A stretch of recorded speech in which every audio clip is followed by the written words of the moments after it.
રામાયણની કથા તુલસીદાસજી મહારાજે લખી. ગોસ્વામી તુલસીદાસ સંસ્કૃતના વિદ્વાન હતા, જ્ઞાની હતા, અને 7 શ્લોક તો સંસ્કૃતમાં જ લખ્યા, પણ પછી અવધી ભાષામાં, ગામઠી ભાષામાં, પોતાની ભાષામાં લખ્યું કે મારા સંસ્કૃત બધા ન જાણે એટલે હું સામાન્ય ભાષામાં લખું, એટલે બધાને ઘર ઘર સુધી પહોંચું. અને હા, એ પહોંચ્યા છે. આજે બધા જ ઘર ઘર નહીં, ઘટ સુધી તુલસીદાસજી પહોંચ્યા છે. બધાને ચોપાઈ આવડે, મંત્ર ના આવડે, શ્લોક ના આવડે, પણ ચોપાઈ આવડે. તો એને લખી નાખી આખી તુલસીદાસ. 1631માં એને લખી, અયોધ્યામાં રામનવમીના દિવસે લખી. અને પછી વિદ્વાનોએ વિચાર કર્યો કે આ સંસ્કૃતનું નાશ થશે, આ સંસ્કૃત કોઈ ભણશે નહીં, વિરોધ કર્યો. યાદ રાખજો, તુલસીદાસ બાબાનો પણ વિરોધ થયો હતો.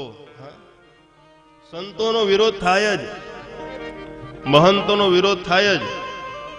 અને આ પથમાં ચાલવું હોય ને તો યાદ રાખજો, વિરોધ કરવા વાળા આવવાના જ, તૈયારી સાથે જ ચાલવાનું. બધા કઈ સારું બોલીને સાલ ઓઢાડીને જાય એવું કઈ ગણવાનું, એ તો વિરોધ થાય. તુલસીદાસ બાબાનો વિરોધ થયો એટલે તુલસી કહે કે હવે આ શાસ્ત્રનું, વિદ્વાન તો હતા એટલે એ સમયના દીક્ષિત વિદ્વાનો કહે કે આ ન ચાલે. કીધું કે આ હવે કાશી વિશ્વનાથને આપણે સોંપીએ. ભગવાન વિશ્વનાથ જો આમાં હા પાડે તો આપણે આ રામાયણ સ્વીકારવી છે, બાકી અમે સ્વીકારશું નહીં, આનો પ્રચાર બંધ થઈ જશે. એટલે તુલસીજીએ એ રામાયણ વિશ્વનાથ ભગવાનનો કપાટ ખોલ્યો અને સાંજે એમાં મૂકી દીધી અને કપાટ બંધ કરી દીધા. અને સવારે બધા ત્યાં બેઠા, ચોકી કરી કોણ અંદર જાય. અને સવારે કપાટ ખોલ્યા એટલે એ રામાયણ હતી ને શિવજીના ઉપર હતી.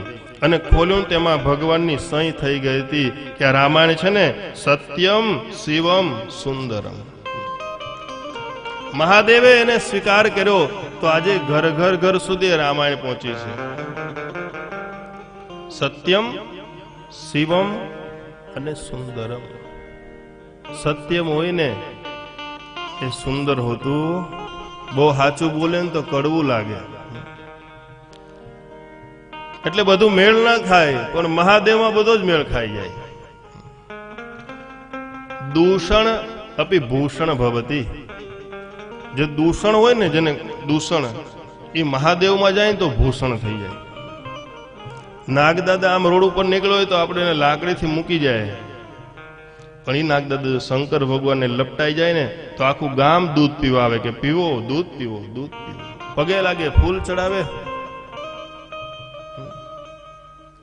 પૂનમનો ચાંદ તો બધા પૂજે, પૂનમનો ચંદ્રમા તો બધા જ પૂજે. પણ જ્યારે બીજનો વાંકો ચંદ્રમા હોય ને એને કોઈ પૂજે. મહાદેવ કે વાંકો તું મારા માથામાં આવી જા, તો બધા પગે લાગવા લાગ્યા. પૂનમ ને તો બધા પગે લાગે. પૂનમ પૂનમ અમૃત આવશે.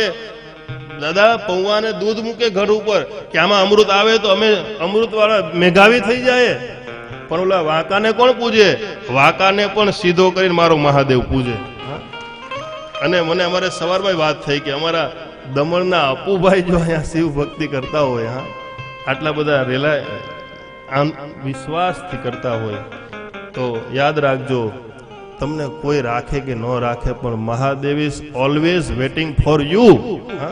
સતત તમારા માટે જાગતો દેવ, 24 કલાક સેવા આપે. એની ટાઈમ આવો, 24 કલાક બેઠો છે મારો મહાદેવ, રાહ જોવે કે ક્યારે આવે, ક્યારે આવે, ક્યારે આવે.